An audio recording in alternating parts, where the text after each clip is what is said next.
changes the nature of what the atom bomb does. You see that? Okay. It's only an atom bomb at atmospheric pressures. At anything greater than atmospheric pressures, it begins to change what an atom bomb is and does. That's right. When you get an atom bomb in the water, it turns out, for example, when we're designing things that have to resist an atom bomb in the water, we don't have much of a problem because we don't have that shock wave that you have in the land. In the land, you always hit with this shock, and boy, it just destroys everything.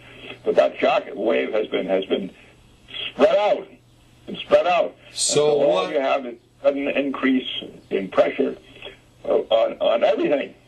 So, on all sides. You see what I'm saying? On all sides. So like heat, because heat disperses in water uniformly very quickly. Of course. Then the pressure would be all around anything at the same time. You got it. So it self-cancels. It's designed to take the deep ocean pressure all along. What does it care? Right. Where that pressure comes from. Now, the thing is that I tell you, you say that's fine, but what I'm criticizing the press for is the press guy shouldn't be reporting this item unless he'd done a little research on it to find out whether this is a smart item or a dumb item or a stupid item, but it's a sensational item, okay? And if the press decides to report things that are only sensational, how is the public ever going to understand what's going on? Well, John, I actually have addressed that issue in an editorial I wrote where I said that the Fourth Estate has failed completely. It is now embedded, and, quote, we all know whose what is embedded where. It is now up to the Fifth Estate, the artists and writers, of which I am one, to step in and slap the Fourth Estate by example and say, hey, do your job. You're exactly right. You're exactly right. So I'm delighted then that you're in there and what you're doing because you're taking your responsibility of the Fourth Estate. But as you're slapping them because there's a whole what's that press called that deliberately goes with this artificial stuff? There's a name for the controlled press or the No. You buy these at the grocery store and things of this kind. It's sensational stuff. Oh, yes. Like the Inquirer and the Sun, Inquirer. The Vanity Press, yeah, that sort of thing. Let me give you an example again, and then I'll stop talking. Okay. When I first came to Hawaii, there were people who said that I was not working for Hawaii as a professor, that I was in fact an agent of the intelligence agencies. Okay, and publicized this. Okay, and people would call me and say, "Are you an agent of the intelligence agencies?" And I would say, give them the proper answer, which is, I don't know if I am or I am not. It turns out that it's a felony for you to demonstrate that I am an agent if I am an agent, okay? So we can't do anything about it, okay? So that generally was successful. It didn't stop most people. So one day I got a call from National Enquirer, okay? And National Enquirer said, "Hey, Craven, we're very much interested in this story, and we're about to publish it, okay? And so we'd like to ask you some more, and what are you going to do?" And I said, "Are you about to publish it?" And they said, "Yes." And I said, "Well, do you know what I'm going to do if you publish it?" And they said, "Oh, what are you going to do?" I said, "I'm going to sit there and laugh, and I'm going to call my lawyers, and I'm going to call them, and you're going to have a lawsuit on your entity that you can't handle." And they said, "Oh, that's interesting." And guess what?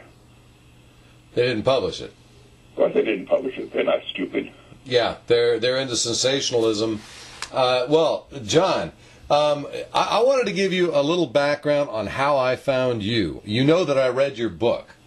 Right, yes. And you don't know how I got to your book. There is another gentleman named Richard Souter who is also a PhD. I believe he's in geophysics. I don't know whether you're aware of Richard Souter or not. No, I'm not. Well, he wrote a great deal about underground tunnels and bases, and he made a classic video called "The Underground Empire," which you can find on YouTube. And in that, it can be found on YouTube. I'm not going to find it on YouTube. I understand. And in that video, he cites two books. Number one is called Breaking Cover. The former director of the White House Military Office reveals the shocking abuse of resources and power that has been the custom in the last 4 administrations, by Bill Gully with Mary Ellen Reese. And your book was the second book, The Silent War, by John P.Craven. And in the video that Richard Souter does, he shows the artwork done by the Navy's illustrator about the undersea bases.